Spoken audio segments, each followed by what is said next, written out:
संबोधित करने की कृपा करें। केंद्रीय मंत्रिमंडल के मेरे सभी सहयोगीगण, विभिन्न राज्यों के आदरणीय मुख्यमंत्री साथी, पावर और एनर्जी सेक्टर से जुड़े अन्य सभी महानुभाव, देवी और सज्जनों, आज का ये कार्यक्रम 21वीं सदी के नए भारत के नए लक्ष्यों और नई सफलताओं का प्रतीक है। आजादी के इस अमृत काल में भारत ने अगले 25 वर्षों के विजन पर काम करना शुरू कर दिया है। अगले 25 वर्षों में भारत की प्रगति को गति देने में एनर्जी सेक्टर, पावर सेक्टर की बहुत बड़ी भूमिका है। एनर्जी सेक्टर की मजबूती ईज ऑफ डूइंग बिजनेस के लिए भी जरूरी है और ईज ऑफ लिविंग के लिए भी उतनी ही अहम है। हम सभी ने देखा है कि अभी मेरी जिन लाभार्थी साथियों से बात हुई, उनके जीवन में बिजली कितना बड़ा बदलाव लाई है। साथियों, आज हजारों करोड़ रुपयों के जिन प्रोजेक्ट्स की लॉन्चिंग और लोकार्पण हुआ है, वो भारत की एनर्जी सिक्योरिटी और ग्रीन फ्यूचर की दिशा में एक अहम कदम है। ये प्रोजेक्ट रिन्यूएबल एनर्जी के हमारे लक्ष्यों, ग्रीन टेक्नोलॉजी के हमारे कमिटमेंट और ग्रीन मोबिलिटी की हमारी आकांक्षाओं को बल देने वाले हैं। इन प्रोजेक्ट से देश में बहुत बड़ी संख्या में ग्रीन जॉब्स का भी निर्माण होगा। ये प्रोजेक्ट भले ही तेलंगाना, केरला, राजस्थान, गुजरात और लद्दाख से जुड़े हैं, लेकिन इनका लाभ पूरे देश को होने वाला है। साथियों, हाइड्रोजन गैस से देश की गाड़ियों से लेकर देश की रसोई तक चले, इसको लेकर बीते वर्षों में बहुत चर्चा हुई है। आज इसके लिए भारत ने एक बहुत बड़ा कदम उठाया है। लद्दाख और गुजरात में ग्रीन हाइड्रोजन, उसके 2 बड़े प्रोजेक्ट पर आज से काम शुरू हो रहा है। लद्दाख में लग रहा प्लांट देश में गाड़ियों के लिए ग्रीन हाइड्रोजन का उत्पादन करेगा। ये देश का पहला प्रोजेक्ट होगा जो ग्रीन हाइड्रोजन आधारित ट्रांसपोर्ट के कमर्शियल इस्तेमाल को संभव बनाएगा। यानी लद्दाख देश का पहला स्थान होगा जहां बहुत ही जल्द फ्यूल सेल इलेक्ट्रिक व्हीकल चलने शुरू होंगे।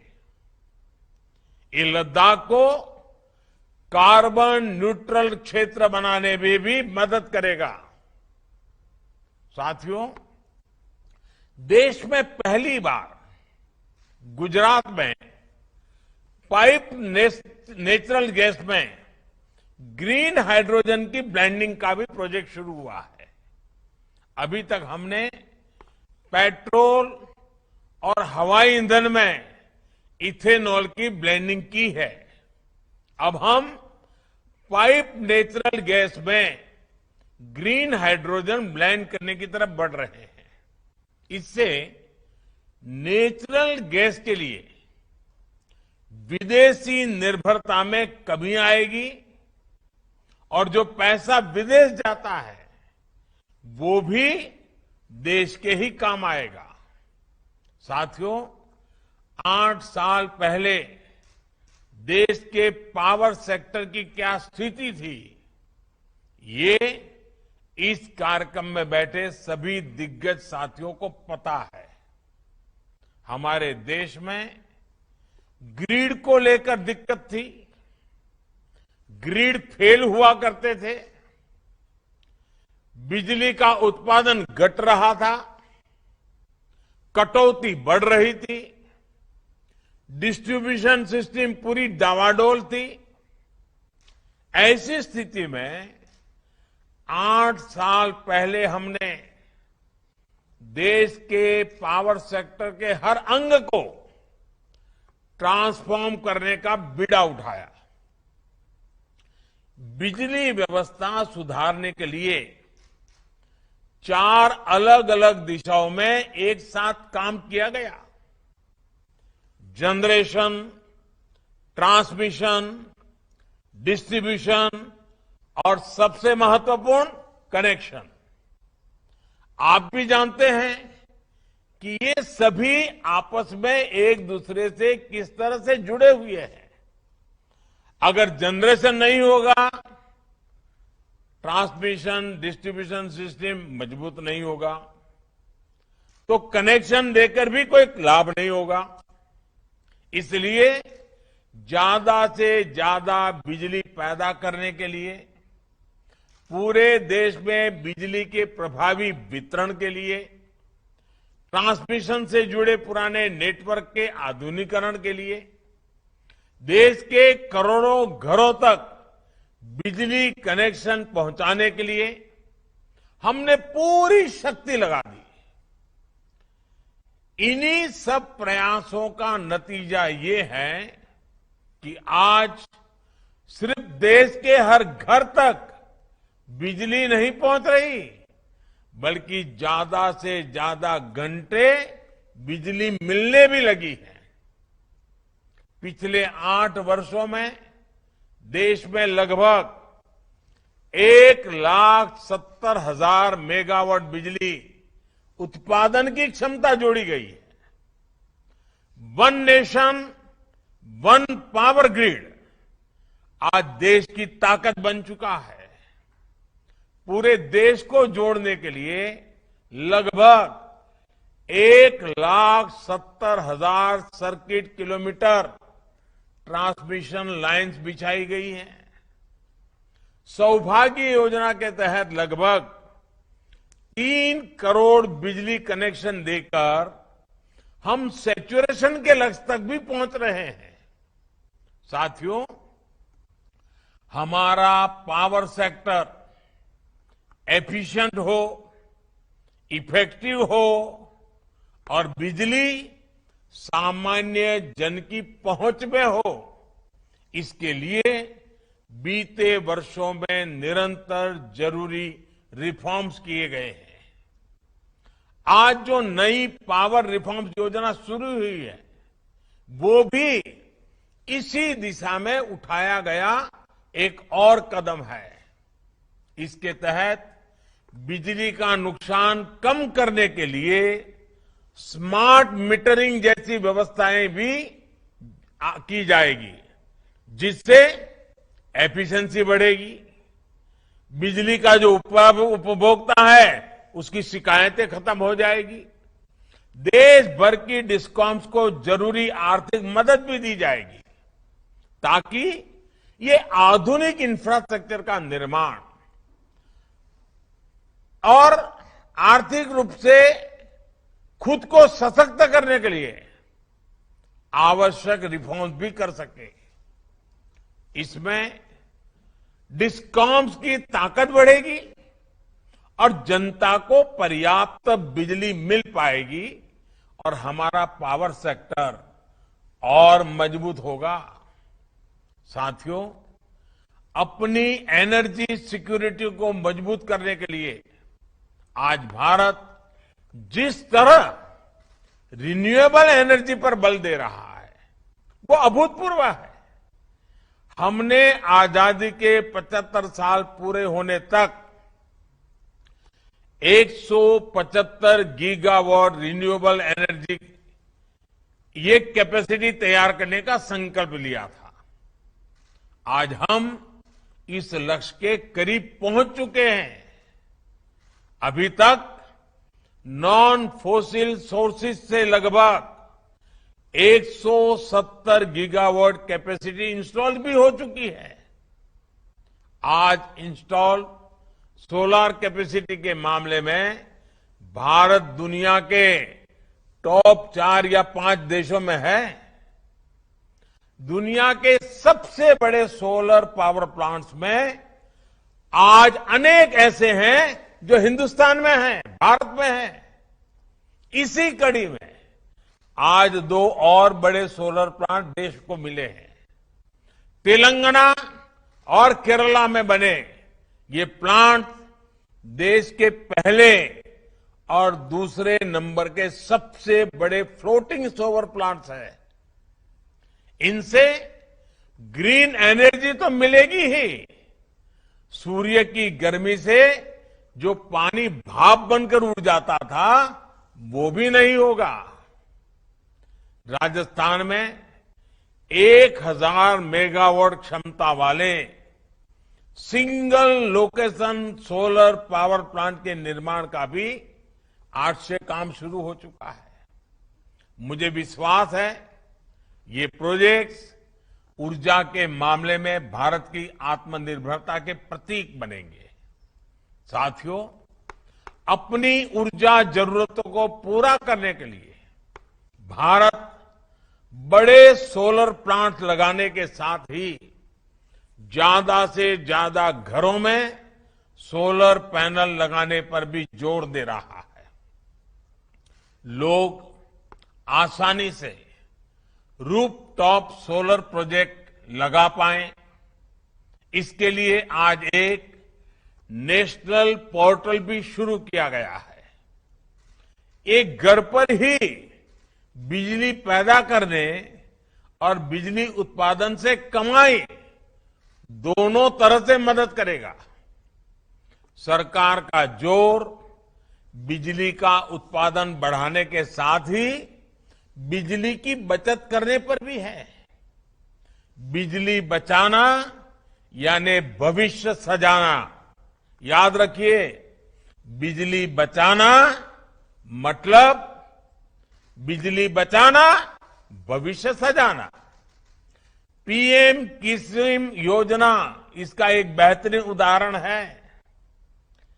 हम किसानों को सोलर पंप की सुविधा दे रहे हैं, खेतों के किनारे सोलर पैनल लगाने में मदद कर रहे हैं और इससे हमारा अन्नदाता ऊर्जादाता भी बन रहा है।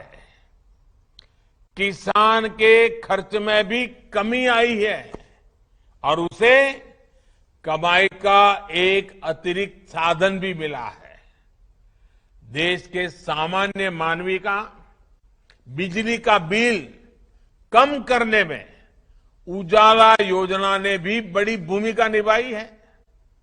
घरों में एलईडी बल्ब की वजह से हर साल गरीब और मध्यम वर्ग के बिजली बिल में 50,000 करोड़ रुपए से ज्यादा बच रहे हैं। हमारे परिवारों में 50,000 करोड़ रुपया बचना ये अपने आप में बहुत बड़ी मदद है। साथियों, इस कार्यक्रम में अनेक राज्यों के सम्मानित माननीय मुख्यमंत्री और ये अन्य प्रतिनिधि जुड़े हुए हैं। इस अवसर एक बहुत ही गंभीर बात और अपनी बड़ी चिंता भी मैं आपसे साझा करना चाहता हूं। और ये चिंता इतनी बड़ी है कि एक बार हिंदुस्तान के एक प्रधानमंत्री को 15 अगस्त को लाल किले के भाषण में इस चिंता को व्यक्त करना पड़ा था। समय के साथ हमारी राजनीति में एक गंभीर विकार आता गया है। राजनीति में जनता को सच बताने का साहस होना चाहिए, लेकिन हम देखते हैं कि कुछ राज्यों में इससे बचने की कोशिश होती है। ये रणनीति तत्कालिक रूप से अच्छी राजनीति लग सकती है, लेकिन ये आज के सच को, आज की चुनौतियों को कल के लिए, अपने बच्चों के लिए, अपनी भावी पीढ़ियों के लिए टालने वाली योजना है। उनका भविष्य तबाह करने वाली बातें हैं। समस्या का समाधान आज ढूंढने के बजाय उनको ये सोच करके टाल देने की कोई, और इसको समझेगा कोई और सुलझाएगा, आने वाला जो करेगा करेगा, मुझे क्या, मैं तो 5 साल 10 साल में चला जाऊंगा, ये सोच देश की भलाई के लिए उचित नहीं है। इसी सोच की वजह से देश के कई राज्यों में आज पावर सेक्टर बहुत बड़े संकट में है। और जब किसी राज्य का पावर सेक्टर कमजोर होता है तो इसका प्रभाव पूरे देश के पावर सेक्टर पर भी पड़ता है और उस राज्य के भविष्य को अंधकार की ओर धकेल देता है। आप भी जानते हैं कि हमारे डिस्ट्रीब्यूशन सेक्टर में लॉसेस डबल डिजिट में हैं, जबकि दुनिया के विकसित देशों में ये सिंगल डिजिट में बहुत नगण्य है। इसका मतलब ये है कि हमारे यहां बिजली की बर्बादी बहुत है और इसलिए बिजली की डिमांड पूरी करने के लिए हमें जरूरत से कहीं अधिक बिजली पैदा करनी पड़ती है। अब सवाल ये है कि डिस्ट्रीब्यूशन और ट्रांसमिशन के दौरान तो जो नुकसान होता है उसे कम करने के लिए राज्यों में जरूरी निवेश क्यों नहीं होता? इसका उत्तर ये है कि अधिकतर बिजली कंपनियों के पास फंड की भारी कमी रहती है। सरकारी कंपनियों का भी ये हाल हो जाता है। इस स्थिति में कई कई साल पुरानी ट्रांसमिशन लाइनों से काम चलाया जाता है, नुकसान बढ़ता जाता है और जनता को महंगी बिजली मिलती है। आंकड़े बताते हैं कि बिजली कंपनियां बिजली तो पर्याप्त पैदा कर रही है, लेकिन फिर भी उनके पास जरूरी फंड नहीं है और ज्यादातर ये कंपनियां सरकारों की है। इस कड़वे सच से आप सभी परिचित हैं। शायद ही कभी ऐसा हुआ हो कि डिस्ट्रीब्यूशन कंपनीज का पैसा उनको समय पर मिला हो। उनके राज्य सरकारों पर भारी भरकम ड्यूज रहते हैं, बकाया रहते हैं।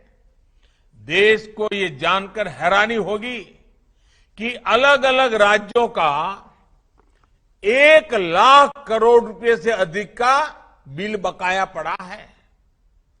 ये पैसा उन्हें पावर जनरेशन कंपनियों को देना है। उनसे बिजली ले ली है, लेकिन पैसे नहीं दे रहे हैं। पावर डिस्ट्रीब्यूशन कंपनियों का अनेक सरकारी विभागों पर, स्थानीय निकायों पर करीब करीब 60,000 करोड़ रुपए से अधिक का बकाया है। और चुनौती इतनी नहीं है, अलग अलग राज्यों में बिजली पर सब्सिडी का जो कमिटमेंट किया गया है, वो पैसा भी इन कंपनियों को समय पर और पूरा नहीं मिल पाता। ये बकाया भी, ये बड़े बड़े वादे कर जो किया गया है ना, वो भी बकाया करीब करीब 75,000 करोड़ रुपए से अधिक का है। यानी बिजली बनाने से लेकर घर घर पहुंचाने तक का जिम्मा जिनका है, उनका लगभग 2.5 लाख करोड़ रुपए फंसा हुआ है। ऐसी स्थिति में इंफ्रास्ट्रक्चर पर, भविष्य की जरूरतों पर निवेश हो पाएगा कि नहीं हो पाएगा? क्या हम देश को, देश की आने वाली पीढ़ी को अंधेरे में जीने के लिए मजबूर करना है क्या? साथियों, ये जो पैसा है, सरकार की ही कंपनियां, कुछ प्राइवेट कंपनियां हैं, उनकी लागत का पैसा है। अगर वो भी नहीं मिलेगा तो फिर कंपनियां न विकास करेगी, न बिजली के नए उत्पादन होंगे, न जरूरतें पूरी होगी। इसलिए हमें स्थिति की गंभीरता को समझना होगा और बिजली का कारखाना लगाना है तो 5-6 साल के बाद बिजली आती है, कारखाना लगाने में 5-6 साल चला जाता है। इसलिए मैं सभी देशवासियों को हाथ जोड़ करके प्रार्थना करता हूं, देश के उज्जवल भविष्य के लिए प्रार्थना करता हूं। हमारा देश अंधकार में न जाए, इसके लिए जागरूक होने की जरूरत है। और इसलिए मैं कहता हूं, ये राजनीति का नहीं, ये राष्ट्र नीति और राष्ट्र निर्माण का सवाल है। बिजली से जुड़े पूरे सिस्टम की सुरक्षा का सवाल है। जिन राज्यों के ड्यूज पेंडिंग है, मेरा उनसे आग्रह है कि वे जितना जल्दी संभव हो सके इन चीजों को क्लियर करें। साथ ही उन कारणों पर भी ईमानदारी से विचार करें कि जब देशवासी ईमानदारी से अपना बिजली का बिल चुकाते हैं, तब भी कुछ राज्यों का बार बार बकाया क्यों रहता है? देश के सभी राज्यों द्वारा इस चुनौती का उचित समाधान तलाशना आज समय की मांग है। साथियों, देश के तेज विकास के लिए बहुत जरूरी है कि पावर और एनर्जी सेक्टर का इंफ्रास्ट्रक्चर हमेशा मजबूत रहे, हमेशा आधुनिक होता रहे। हम उस स्थिति की कल्पना भी कर सकते हैं कि अगर बीते 8 वर्षों में सबके प्रयास से इस सेक्टर को नहीं सुधारा गया होता तो आज ही कितनी मुसीबतें आकर के खड़ी गई हो गई होती। बार बार ब्लैकआउट होते, शहर हो या गांव, कुछ घंटे ही बिजली आती, खेत में सिंचाई के लिए किसान तरस जाते, कारखाने थम जाते। आज देश का नागरिक सुविधाएं चाहता है, मोबाइल फोन की चार्जिंग जैसी चीजें उसके लिए रोटी, कपड़ा और मकान जैसी जरूरत बन गई है। बिजली की स्थिति पहले जैसी होती तो कुछ भी नहीं हो पाता। इसलिए बिजली सेक्टर की मजबूती हर किसी का संकल्प होना चाहिए, हर किसी का दायित्व होना चाहिए, हर किसी को इस कर्तव्य को निभाना चाहिए। हमें याद रखना है, हम अपने अपने दायित्वों पर खरे उतरेंगे तभी अमृतकाल के हमारे संकल्प सिद्ध होंगे।